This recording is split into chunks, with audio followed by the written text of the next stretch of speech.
Hello, I'm Mary V. Today, let's talk about musical inspiration.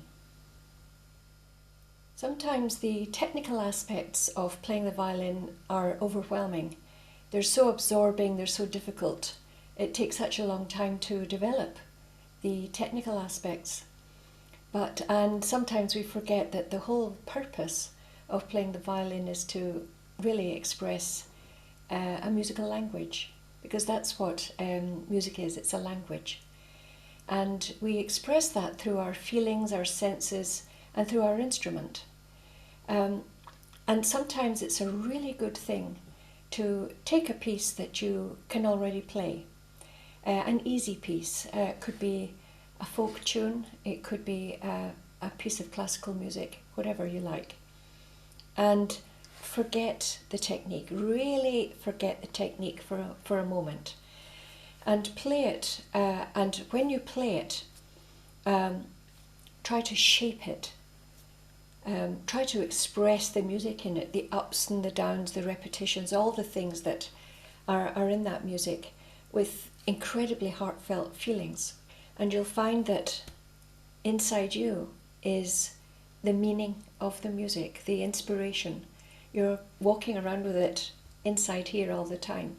Because when you listen to someone playing without any feeling, without shaping the music, without expressing anything except technical prowess, there's definitely something missing. The spirit of the music is missing. I mean, you can get marvellous, marvellous pieces, but they come alive when you interpret them, when you express the music. And it's incredibly important because that spirit of music is a very important thing in the world.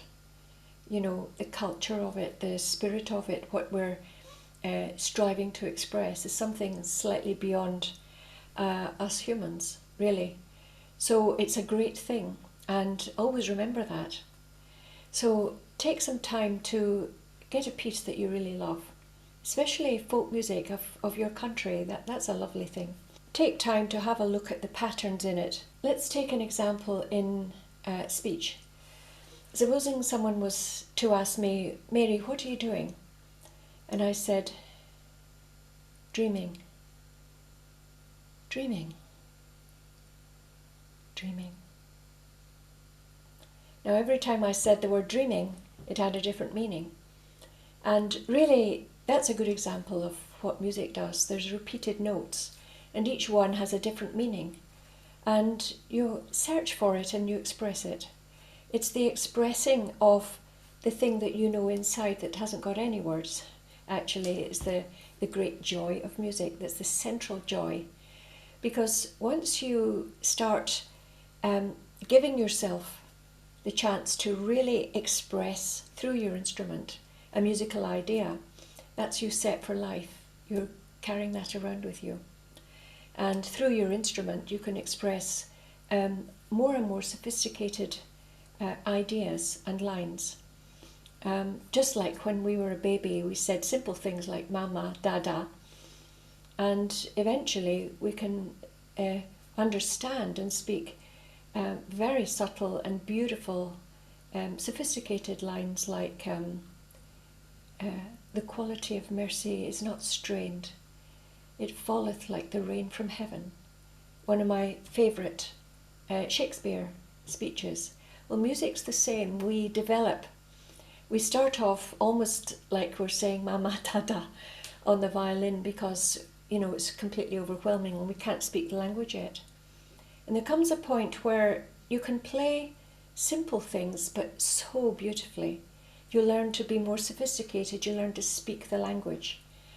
So I thought I'd bring it up because there's so much to think about technically, but we've got to think about what playing the violin is actually ultimately all about. It's actually expressing musical ideas which are way beyond words. They can't be spoken.